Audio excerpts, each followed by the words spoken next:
بسم اللہ الرحمن الرحیم الحمد للہ رب العالمین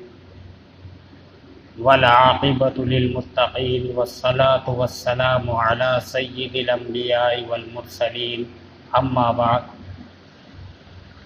اللہم صل علی محمد وعلی آل محمد کما صلیت علی ابراہیم وعلی آل ابراہیم انک حمید مجید اللہم بارک علی محمد وعلی آل محمد کما بارکت علی ابراہیم وعلی آل ابراہیم انک حمید مجید۔ واجب الاحترام بزرگوں اور دینی بھائیوں، یہ اسلامی سال کا دوسرا مہینہ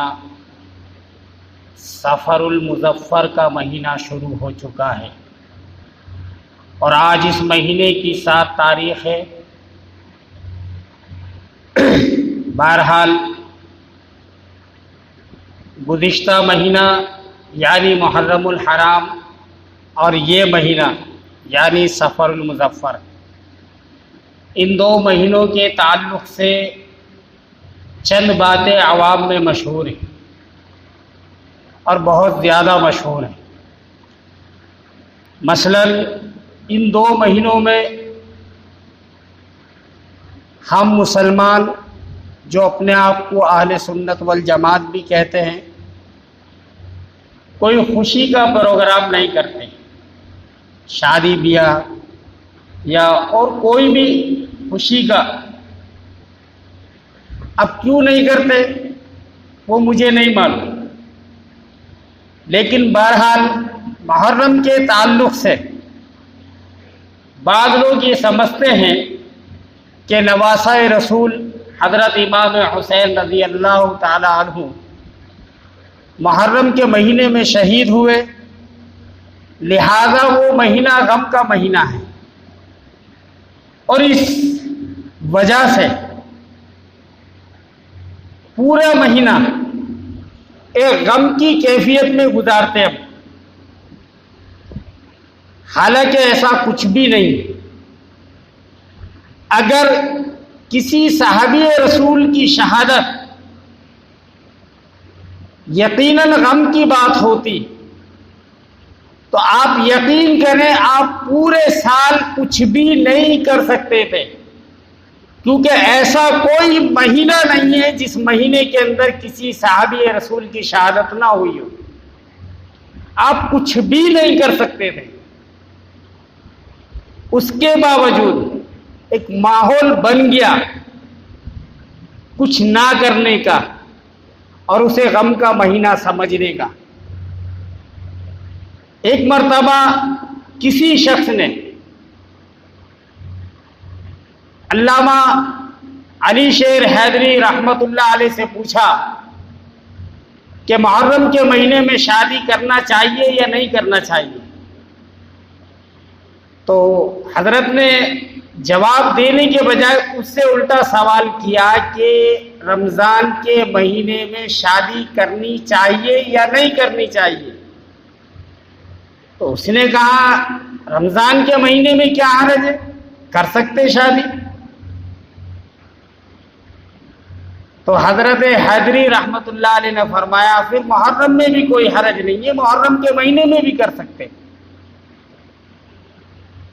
تو سوال کرنے والے نے کہا کہ حضرت امام حسین رضی اللہ تعالی عنہ اس مہینے میں شہید ہوئے تھے۔ تو حضرت حیدری رحمت اللہ علیہ نے فرمایا رمضان کے مہینے میں امام حسین کے ابا حضرت علی شہید ہوئے تھے۔ رمضان کے مہینے میں امام حسین کے ابا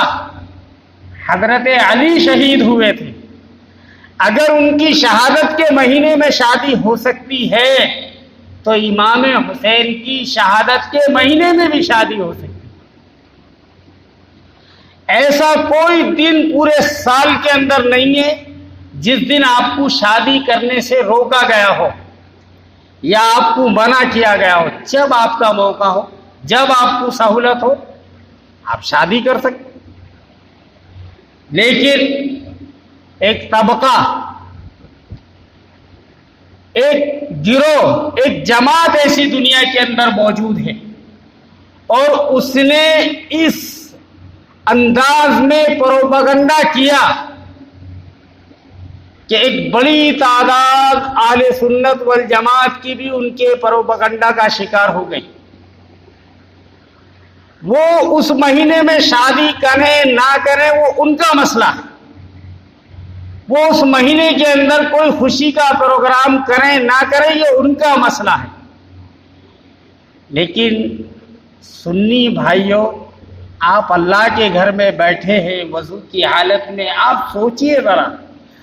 آپ کا ان سے کیا تعلق، آپ کا ان سے کیا تعلق؟ جو صحابہ کے دشمن ہیں،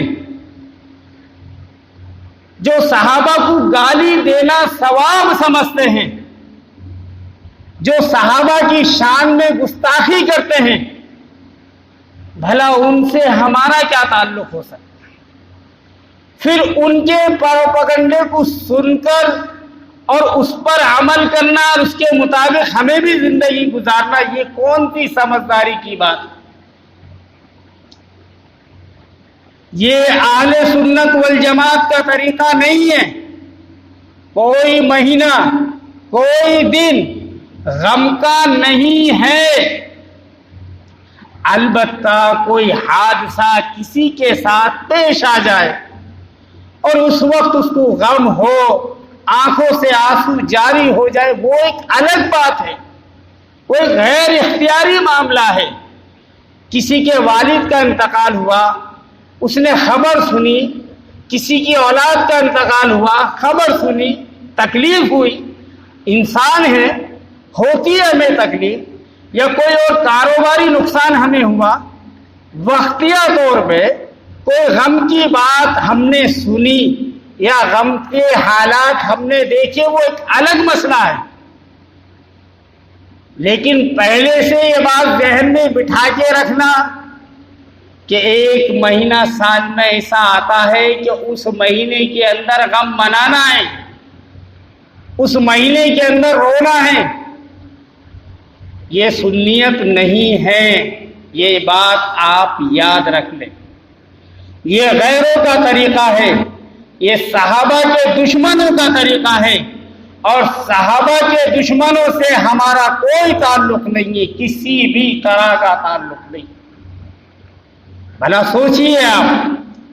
جو لوگ صحابہ کو برا بھلا کہتے ہوں، ایک غیرت مند سنی جس کے اندر غیرت باقی ہے، ان سے کس طرح سے تعلق رکھ سکتا ہے؟ ان کے کسی طریقے پر، ان کے کسی بنائے ہوئے طریقے پر کس طرح عمل کر سکتا ہے؟ ہم ان کو نہ اپنا بھائی کہتے ہیں، نہ ان کو اپنا دوست کہتے ہیں، لیکن آج افسوس، صد افسوس، ان کا ہمیں شکوہ نہیں ہے، ان سے ہمیں تکلیف نہیں ہے، کیونکہ ان کے مذہب کی، مسلک کی بنیاد ہی صحابہ اکرام کی دشمنی پر رکھی گئی ہے۔ ہمیں افسوس اس بات کا ہے کہ آج ایسے بہت سے لوگ سامنے آئے جنہیں ہم اہل سنت والجماعت ہی سمجھتے تھے، اور بدقسمتی سے ان کو بڑا عالم، بڑا محدث، بڑا مفسر، بڑا فقیہ اور اپنے زمانے کا بڑا خطیب سمجھا جاتا ہے، لیکن آج صحابہ اکرام پر تبرئے کر رہے ہیں، صحابہ اکرام کی شان میں گستاخی کر رہے ہیں، صحابہ اکرام کو برا بھلا کہہ رہے ہیں، لیکن اس کے باوجود اہل سنت والجماعت کی تعداد خاموش یا پھر جانتی نہیں۔ اس کی وجہ کیا ہے؟ آج ہم لوگ 3 حصوں میں تقسیم ہو گئے، 3 حصوں میں۔ ہمارے بیچ ایک تعداد ان لوگوں کی ہے جو علماء کے قریب نہیں ہیں، اللہ والوں کے قریب نہیں ہیں، اور دوسری تعداد ان لوگوں کی ہے جو علماء کے، اللہ والوں کے اتنا قریب ہیں کہ انہوں نے حدیں پار کر دی، سب کچھ انہیں سمجھ لیا، حضرت جیسا فرما دیں گے ہم مان لیں گے، حضرت جو کہہ دیں گے ہم مان لیں گے، ہمارے حضرت نے کہا بالکل حق ہے، سچ ہے۔ ایک تعداد ایسے لوگوں کی، اور ایک قسم وہ جو علماء کی، اللہ والوں کی صرف وہی بات مانتے ہیں جو قرآن سے، حدیث سے، شریعت سے، صحابہ کرام کے عمل سے ثابت ہے۔ حضرات انبیاء علیہم السلام کی جماعت معصوم، حضرات صحابہ اکرام کی جماعت محفوظ، لیکن حضرات صحابہ کے بعد جتنے لوگ آئے اور قیامت تک آئیں گے وہ نہ معصوم ہیں نہ محفوظ ہیں، ان کی زبان سے غلط بات نکل بھی سکتی ہے، لیکن آج لوگوں کا ذہن ایسا بنا، نہیں ہمارے پیر صاحب نے کہا تو بالکل سچ ہے، ہمارے استاد جی نے کہا تو بالکل سچ ہے۔ ایسا نہیں ہے، ادب احترام اپنی جگہ ہے، ہم اللہ والوں کا ادب احترام کریں گے انشاءاللہ، لیکن اگر خلاف شریعت بات ہوگی ہم بالکل نہیں مانیں گے، چاہے وہ بات ہمارے پیر صاحب کی زبان سے نکلے، چاہے ہمارے استاد کی زبان سے نکلے۔ آج اسی کا یہ نتیجہ ہے کہ بڑے بڑے کئی علماء، میں نام بھی لے سکتا ہوں لیکن مناسب نہیں ہیں، جنہوں نے کھلم کھلا حضرت امیر معاویہ رضی اللہ تعالیٰ عنہ کی شان میں گستاخی کی، حضرت ابو ہریرہ رضی اللہ تعالیٰ عنہ کی شان میں گستاخی کی، کھلم کھلا، اور ریکارڈ میں وہ تقریریں موجود ہیں، یوٹیوب پہ وہ تقریریں موجود ہیں، ہزاروں لوگوں نے سنی، ہزاروں لوگوں نے دیکھی، لیکن خاموش، صرف اس لیے ان کے چاہنے والے نہیں، آپ سمجھے نہیں حضرت کی بات کا مطلب، ارے تیرے حضرت صحابہ پر کھلم کھلا اعتراض کر رہے ہیں اور ہم سمجھے نہیں۔ یہ ذہنیت نہ بناؤ میرے بھائیوں، قرآن سے، حدیث سے، شریعت سے بڑھ کر کوئی نہیں ہے۔ صحابہ اکرام پر انگلی اٹھے گی ہم برداشت نہیں کریں گے، چاہے وہ انگلی اٹھانے والا وقت کا کتنا ہی بڑا محدث ہو، کتنا ہی بڑا مفسر ہو، کتنا ہی بڑا مفتی ہو، صحابہ پر اعتراض ہوگا تو ہم برداشت نہیں کریں گے۔ اللہ کے نبی علیہ السلام نے فرمایا، میرے صحابہ کے بارے میں اللہ سے ڈرو، میرے صحابہ کو برا بھلا نہ کہو، اور میرے صحابہ ستاروں کے مانند ہیں، ان میں سے کسی ایک کی بھی اتباع تم کر لو گے کامیاب ہو جاؤ گے۔ ستاروں سے روشنی ملتی ہے۔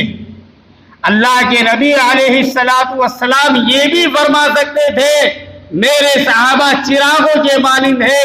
کیونکہ چراغوں سے بھی روشنی ملتی ہے، لیکن اللہ کے نبی علیہ السلام نے فرمایا میرے صحابہ ستاروں کے مانند ہے، کیونکہ ستارے ہماری طاقت سے باہر ہے، اگر کوئی بدبخت ستاروں پر تھوکنا چاہے تو وہ تھوک نہیں سکتا۔ یقیناً یہی حال حضرات صحابہ کا ہے۔ آج اگر کوئی صحابہ پر تھوکنا چاہتا ہے، صحابہ پر انگلی اٹھانا چاہتا ہے، تو صحابہ کی عزت میں رائے کے دانے کی برابر فرق پڑنے والا نہیں، البتہ اس کہنے والے کی دنیا بھی خراب ہوگی اور آخرت بھی خراب ہوگی۔ اس لیے میرے بھائی اللہ سے دعا کریں کہ اللہ ہمیں حضرات صحابہ اکرام کی محبت مزید عطا فرمائے، اہل بیت کی محبت مزید عطا فرمائے، اور اللہ تعالیٰ صحابہ اکرام کے دشمنوں کو ہدایت دے، اور صحابہ اکرام پر جو تبرہ کر رہے ہیں اللہ ان کی زبانوں کو گونگا کر دے، اور اللہ ہمیں اتنی ہمت اور توفیق دے کہ ہم صحابہ اکرام کا دفاع کر سکے۔ وآخر دعوانا الحمدللہ رب العالمین۔